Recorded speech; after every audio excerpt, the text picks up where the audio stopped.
Oh, what better time to start off a Friday show? We're all delirious. We're having a great time. It's Raider week. The game's on Sunday, but before we get to that, the Buffs take on Nebraska at home. The boys are going. Bree Mason, Zach Seegers, Joey Richards. Guys, are you excited for the game? I have a question for you. Don't get too lost in the sauce here. Yeah, I am ecstatic about the game to be there with Zach Seegers, a podcaster of the Buffs. It's going to be amazing. I literally can't wait for his insight um, and stats. I'm especially excited about Zach's stats. Everyone knows how much I love Zach's stats. That's one thing that just everybody knows about me is Zach's stats and me best friends. So it's gonna be really fun sitting next to him at this game. Yeah. Yeah, I'm gonna have all the stats. It's gonna be great. This is a game I've really wanted to go to since Prime was hired. I mean, you see season opener against the hated rival, or the home opener rather, against a hated rival, and the debut of the Coach Prime experience in Boulder. I can't wait for it. I think that stadium is going to be the craziest it's been since at least the 90s, if not ever. Also kicking off the 100th anniversary of Folsom Field. I mean, appointment viewing. Make sure you're either there in person or you have your TV tuned to Fox at 10 a.m. Mountain Time.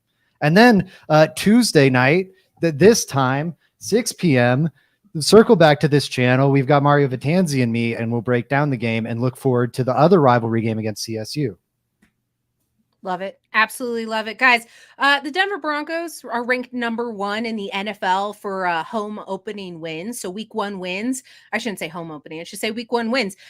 They don't fare as well against the Raiders. We'll get into that for our bold predictions and score recaps, whatnot. Can you name 2 other teams that are at the top 5 for week 1 wins? Oh, man. The Patriots? I'm just thinking Belichick's been there for so long. Maybe he can boost it, even though, they're otherwise pretty bad. And I'll go the Steelers, just because they're so consistent and generally so good. You probably nailed those. Yeah. Hey, ding. Correct. Yeah, that was good. Zach stat. You got two other to choose from. Do you have a guess at the others? Oh, I have 2 other ones. Yeah. Baltimore. Is it Baltimore? What is Baltimore? They haven't been around long enough. Dallas. Dallas is one of them. And I'll say, no, it can't be Washington. They've been bad for too long. Dallas is one, I bet. And, oh, man, what's the other? Could it be? I don't think it's the Raiders, is it? No way. No. Who would it be? That's got to be someone that's a franchise that's consistently good. Oh, my God, I'm dropping the ball. San Fran? San Fran. No, it's the Vikings. Yeah, I should have known Cooper that. said Philly. Let the record reflect. Vikings, by the way, one of the winningest NFL franchises. Shout out John Boyce. Been meaning to shout that out. Thank you, Coop, for chiming in the chat. If you'd also like to interact with the show, and we're having a fun one already, you're going to want to head on over to YouTube, type in Let's Talk Broncos, and you can watch the show, interact with us, have a fun time as we wind down for Friday for the week and ramp up for the weekend. It's a great time. We've said it before. We're going to say it all week because we're hyped for rivalry here in rivalry week. Say it 3 times fast. Anyways, Colorado Huskers and Broncos Raiders. I'm not sure which game you guys are looking forward to the most, but the Denver Broncos haven't been faring well against the Raiders in recent memory. Haven't been able to best them since December of 2019. Does the curse shift for this game? Got a lot of expectations going into this one, so we're going to drop some bold predictions tonight for you. Score predictions and whatever else we feel like, because it's our show and that's what we do. Let's get into the bold predictions for Sunday. Guys, I'm going to go first. Patrick Surtain doesn't get thrown the ball a lot. Okay. He doesn't get to have a chance at many interceptions. And I'm going 100% against that logic. And I'm going to say, with a new quarterback in Vegas, Jimmy Garoppolo is going to throw one right to PS2, who's going to be ready and waiting to get an interception for week 1. How do you guys feel about that one? Are you going to take it or are you going to leave it? I'm so conflicted because this was going to be the bold prediction I was going to throw out. But the odds, I think, would favor you ultimately. I'm going to take you up on it. I think it's Jimmy Garoppolo is a fairly conservative quarterback. I think he is, a bit of a point and shoot quarterback, but he's also fearful. Famously, in that Kyle Shanahan offense, he wouldn't throw the ball downfield as much as maybe Shanahan would have liked him to. I don't think he's going to be aggressive in the form of trying maybe the best cornerback in the NFL, and for my money, the best cornerback in the NFL. So I'll take you up on that, Bree. Why not? Even though I think he locks Adams down. Oh, Joey is muted. Richards, look at that, man! How the tables have turned. No. You hate to We're see it. not. For You the one hate to time, we're not see it. giving myself a nickname. Yours has turned into a drinking game. That's fair. I think so. I can't wait. This is crazy. Sorry. Anyways, this is gonna be a dogfight, man. This is where football is super fun, and if you're a Broncos fan, this is a matchup to look forward to every single year. Davante Adams, Patrick Surtain. I hope that he's traveling with Davante Adams just for selfish reasons. I just want to see it. He did it with DK and Davante Adams last year. In the first game, PS2 definitely got the better of Davante Adams, and in the second game, Davante Adams definitely got the better of Patrick Surtain. I don't think I'm going to take, or I'm going to take you up on this bet, Bree, just because it's unlikely that he does get an interception if you're just looking at the numbers. I just don't think that that's going to happen. To Zach's point, though, a little point, I guess, for Bree to uplift her main topic here. It's Zach, you mentioned that he's afraid to throw the ball down the field, but where do the most interceptions happen? Right over the middle of the field. And where does Jimmy G throw all the time? Right over the middle of the field. He could be. I'm interested to see what he looks like out of this Kyle Shanahan offense. That's all I'm going to say there. But Bree, at the end of the day, I'm going to take you up on this just because the data favors me. That's why it's supposed to be bold. Coop's over here telling me interceptions are so hard to predict. That's why you throw it out there as the crazy one to start the game, Coop. But I agree. It's pretty rich. Yeah. I saw Rock commented that he thinks, that Jimmy G will try to get the ball to Adams a lot. And I think that's absolutely true. He will try to feed Davante Adams, but it's going to be hard to feed Davante Adams more than Derek Carr tried to feed him last year. He had 180 targets. It was the most targeted season of Davante Adams' career. Famously, in Green Bay, they had 80%. This is a quote from Aaron Rodgers.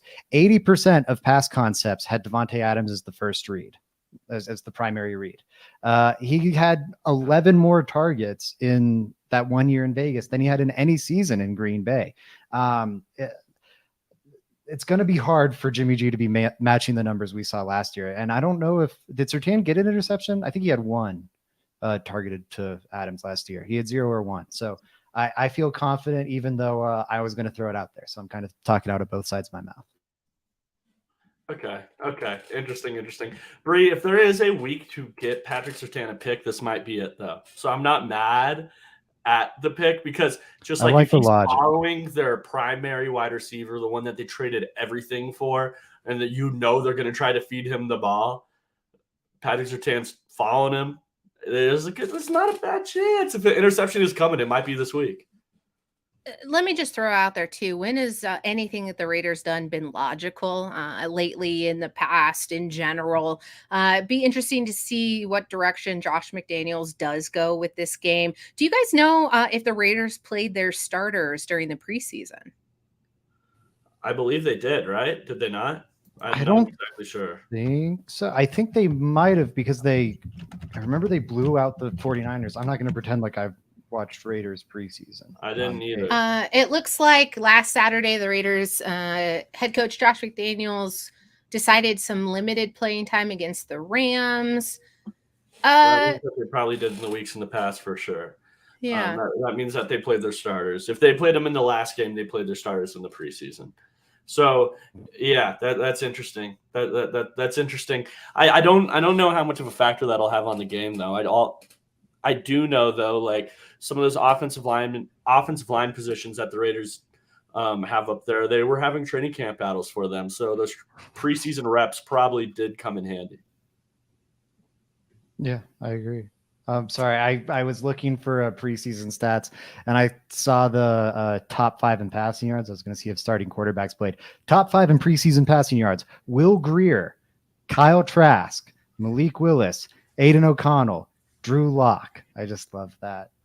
5. So. Drew Lock actually looked okay. He made a Yeah. lot of mistakes, but he threw a pretty ball this preseason. I won't He lie. did. He had a good preseason. I'm not knocking that. I just think that's a funny group to see atop the league. I think you should. Tommy DeVito 6th. You could easily throw Tommy DeVito in there. I did not know Danny had a son. Bold predictions. I think. Okay. I'm going to set the stage a little on this. I'm having to pivot last second. I think it's a good prediction though. Javonte Williams, one of the stories of the Broncos offseason. What is he going to look like this year? Is it going to be good? We all hope so. We're all in Javonte Williams' corner. That said, he's he's only twice in his career, very good career so far, topped 75 yards in a game, more than 75 rushing yards in a single game. I think he does it. First game off the horrific injury, has a top 3 most productive game in his career. What say you? No, not with Coop makes a good point out here, and I was going to bring him up in just a second, but not with the one of the scariest men on the planet, Crosby, lurking out there. I think the Broncos are going to be limited with what they're able to do, at least on a consistent basis. They're going to have to keep changing this up. Zach, I'm not taking the bet. I'm almost assured that the other running backs are going to be splitting a lot of time here. Javonte Williams, although he's probably looking 100%, and I'd want to see him take the workhouse rounds, just not the scope of the land here in the NFL, specifically with the Broncos. You throw the fullback in there, you throw in some tight ends running some crazy stuff. I just don't think you're going to see the repetition for Javonte Williams to get those big runs unless he breaks out, completely has an angry run on his side, and maybe he gets 60 of those 75 yards pretty quick off the bat. Joey. The only reason this is bold, Zach, I'm going to give you a little shit for this, because the only reason this is bold is because he's coming off of injury. Like, if he wasn't, I'm sorry, guys. I mean, this is a little ridiculous. Zach's like talking about, okay, will Javonte Williams run for more than 75 yards against Jerry Tillery, Bilal Nichols, and then also he's done it twice in his career. He's done it twice in his career. And also Chandler Jones is out. And then Divine Diablo, we got our safety converted linebacker out there. He's done it twice in his career. One of those, the famous Dallas game. The other one, the famous Kansas City game. It's not something he's done a lot. Yeah, he's only topped 70 yards 5 times in his career, 60 yards 7 times in his career. He's like, I think he's an immensely talented runner, but this is something he hasn't done a lot of because he's been in split backfields as he is now. He's not a stat compiler. Yeah, but I would guarantee you, and I mean, I'm sure you would also agree with me here, Zach, that the Broncos are going to be running the football a lot more than years in the past. So you're not taking me? I think we talk about you that don't think on it's every bold single enough? podcast. You're not taking it. You're not taking the bet. I will, because I think that there's a good chance that he might just not play. That's the only reason. I don't know if he's going to play, but I don't think he's going to get the lion's share of carries. That was my reason. That's the only reason. Got him on the hook. Got him. Outsmarted him. We're in the business of making sound effect. Crazy bets over here. We do need. Oh my God, we need a fishing line soundbite, Zach. Instead of texting me. Good idea, Bree. Where'd you get that one? Why don't you go ahead and do that instead of texting me and making me laugh while we're live on the air? This is what I deal with, folks, here on the Let's Talk Broncos podcast. Joey, do you have a bold prediction for me? I indeed do, Bree. Mine is, I brought it up earlier. The Raiders have been having some, training camp battles at that right tackle position. They really have some training camp battles there. And Jermaine Eluemunor, I don't know how to pronounce his name, so I'm going to Eluemunor ended up winning that battle. I think that Randy Gregory, big game from Randy Gregory this week, guys. I'm going 2 sacks. That is so funny. I swear, Before I went with Patrick Surtain interception, I was like, oh, Randy Gregory 2 sacks. I like that. Randy and Gregory. I was like, no, but that's Joey's beat. I should go with Surtain, which is also It is. It's very smart. You know me. Yeah, and that's why this, like, Zach now has come on this podcast and said that he also shared the exact same take with Bree and then still ended up taking her up. I'm going to take you up on this too, because I think the odds are against it. I mean, so why this is so it's not actually a prediction. You're just throwing stuff out there, Zach. Is that what you're telling the people? I think it's a strategy with how to play the game. Do I think Patrick Surtain has an amazing shot at an interception? Wow, that's a bold prediction. Yes, I do. Do I think Randy Gregory has a chance to absolutely go off? Yes. Did I consider not taking the both of you up? Yes. However, we've played this game for a year now, and how you play the game, Joey, I know this is your philosophy too, is you take shots. I just disagree with you. Take workhouse rounds. Because I think you guys are wrong. That's my strategy. Zach's quote about but we've been playing this game for a year already. Man, it sounds like a lot of personal drama that we won't air here on Let's Talk Broncos. Done playing games here on LTB. Are you guys taking my bet or not? I'm taking it would mean that I disagree with it. Yeah. Yes, correct. Yeah, because I keep saying leave it. Reasoning, like, you know. Well, at first, I don't think your conviction was really there because you were like, Randy Gregory is going to have a big game, and then like. It really didn't lead. You weren't like, you know what, 2 sacks, Randy Gregory, let's go. So I don't even think you're convicted in what's going to happen here. We want Randy Gregory to play well. We want Randy Gregory to be immensely impactful on the defense, but sometimes that's more pressures than it is sacks. Sacks is crazy. He's probably going to get 1 to 1.5. He's probably going to get robbed of the 2 full solo sacks. I'm not going 2. It's bold. It's too bold for my whole risk adverseness. Okay. Too bold for Bree and bold predictions. Zach, what do you think? I took you up on it already. Again, I'm running it back. I'm gonna get he's hoping if he asks you. We also have to get the punishment wheel rolling. We gotta we do. That is the thing off podcast meeting. We gotta get if you ready. Are watching and you want to include Wheel of Death additions, if you have some ideas for what you would want to see on that, go ahead and drop them in the chat. I'm not promising we're going to use them because you guys are a bunch of sickos, but like a hot chip challenge, loser of the entirety, worst score for bold predictions of the season. Let us know what we should be doing. We'll get the wheel here soon. It's something we keep saying we're going to do, but I promise we're going to get that. We're going to get that rolling. Guys, let's jump into score predictions for Sunday's game. I don't want to go first. Zach, do you have a score prediction? What a pretty graphic. Yeah, I do have a score prediction. Just looking at this game, I'm feeling good about Sean Payton versus Josh McDaniels. I think the coaching advantage goes strongly in favor of the Broncos. I believe in this Broncos defense a good bit. And Vance Joseph, I think they're going to remain a top 10 or borderline top 10 unit this year. I think the offense will progress, but still have some major deficiencies, specifically on the offensive line, which I think Max Crosby is going to be a real problem this week. I think it's very huge that Chandler Jones isn't playing in this game because he decided to go off the rails. Give me the Broncos. I think it's an improved offense, not a great offense. 24-13. We'll throw that out there. 24-13. Not bad. I mean, it's around where I would have mine, Zach.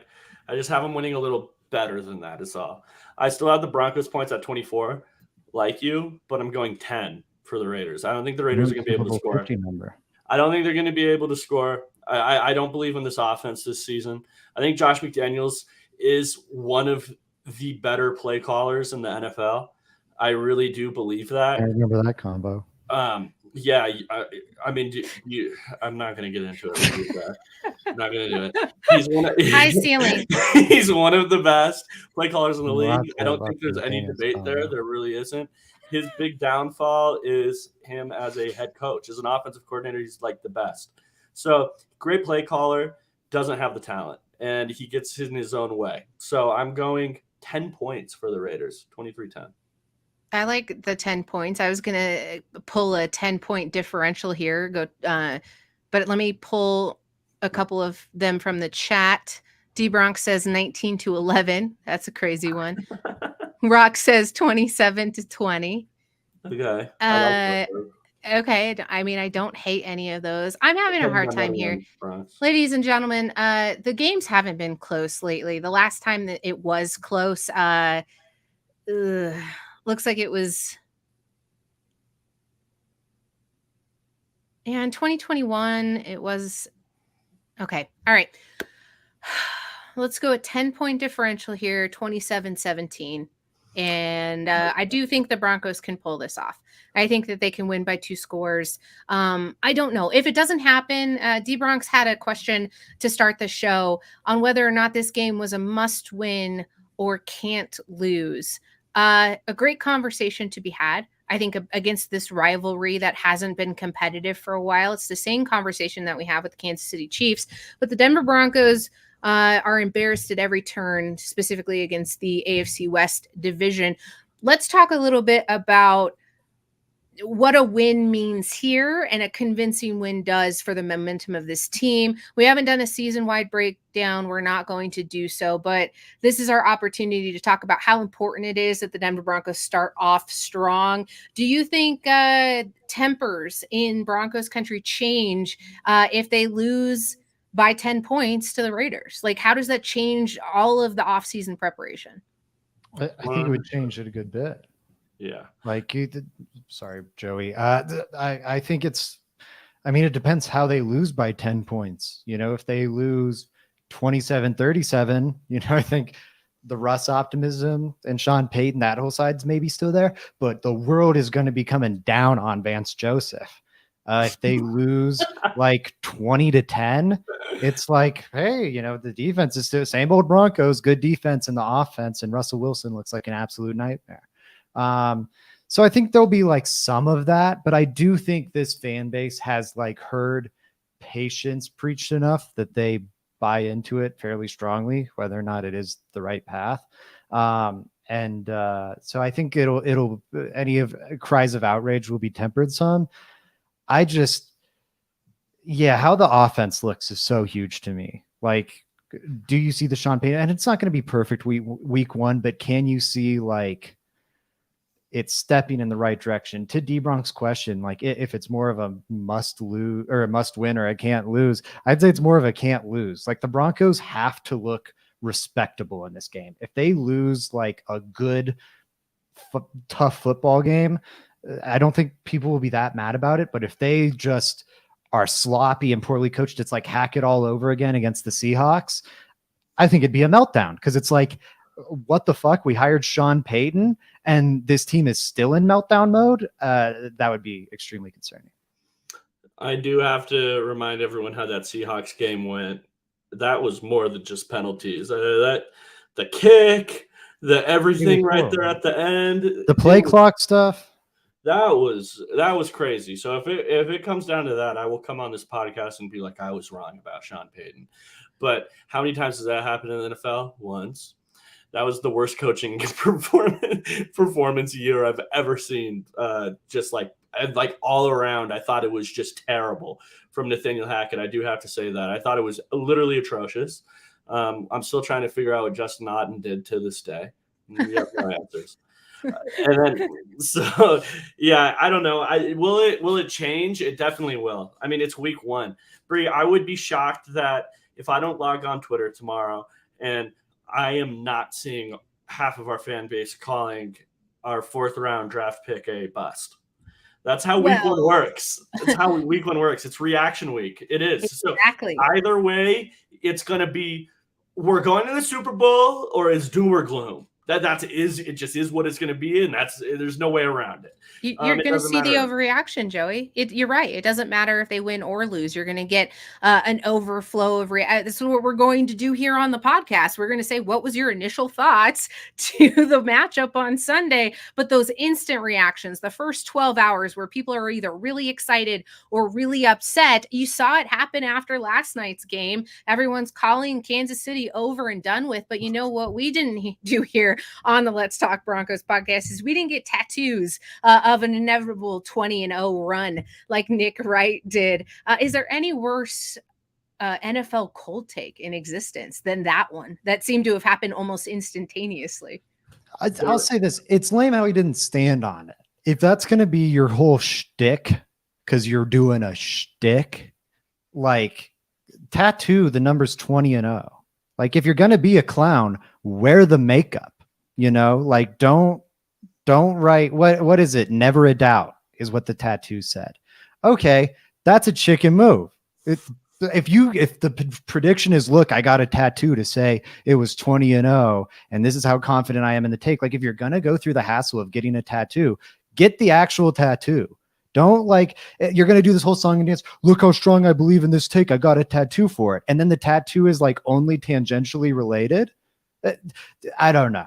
I'm glad it happened. I'm glad he got some comeuppance. I'm glad he got some egg on his face. But look in the mirror, Nick Wright. That's my message. Yeah. I mean, Zach, I totally agree with you. I don't like Nick Wright purely out of his Nuggets takes. So he can't do anything right now to make me happy. That man is terrible. I won't watch his shows. That's fair. Samuel Castro, longtime listener, viewer of the Let's Talk Broncos podcast, said, can't wait to be there live Sunday and watch the Broncos ass kicking. Let's fucking go. I can swear here, and I really wanted to all podcasts, so I'm glad I was able to do that. Samuel, I will be there as well. So yeah, we gotta say hello if you see me out there. Guys, at this point, I'm just stretching it all out. The inevitability is Colorado is going to enjoy some really great football this weekend. Regardless of the result, we'll be here on Let's Talk Broncos to break it all down. But it's time for everyone's favorite part of the show, and that's Joey's question of the day.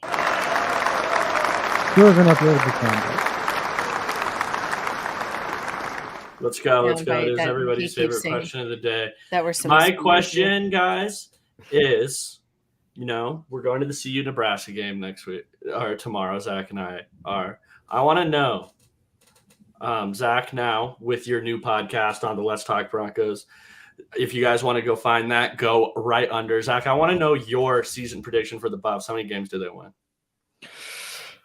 I'm feeling really bold right now with the Colorado Buffaloes after what we saw against TCU. You look at the impact the transfer portal can have, and it's like anywhere from 4 to 8 games if you really lean into it, and Prime leaned into it harder than just about anyone. The schedule is tough, but I think you got a couple gimmies coming up with Nebraska, Colorado State, Stanford, even like Zona, Washington State. It doesn't look quite as hard as it once did. I'm saying 8. I would have never said that preseason. I would have squinted and said, hopefully 6 preseason. I think the quarterback's better than I thought, and I was a believer in the quarterback. I didn't think he was going to look like a top 10 pick. I don't know. I'm getting too high after one game. I think it could be very easy. I think 8-4. They're going to challenge for the Pac-12 title in a very messy Pac-12 South. Can I say something real quick? I need to find the clip of me on this podcast talking about Shedeur Sanders when I got that tape from Jackson State. I need to find that. If anyone can find that for me, it was right after Dion came over to the Buffs. I will Venmo you $20. Please. Please find that for me. I was trying to find it the other day. Anyways, I'm not going to talk that much, but I love how you just find that. Chase. You were right. You were right on Shedeur. Yeah, he looks awesome. Yeah, I think it's going to be more than 4. 8 is incredible. I absolutely love it. I think a couple of those are trap games, though. But I am actually going to concede to the expert in the room here. So Zach Seegers can tell everybody exactly what's up. And if you want to hear more about that, you're going to want to make sure you tune in on Tuesdays while him and Altitude Adjustments Mario Vitanzi break it all down for you. You've got Mondays, you've got Tuesdays, you've got Wednesdays, you've got Thursdays, Fridays. Guys, I don't know how much more content we can pack into Let's Talk Broncos, but I'm sure we'll figure it out. Any parting words for everybody at home? Go Broncos. Excited for football. Let's get back to it. We're back. Go Broncos. Talk about it. Go Broncos. 1-0.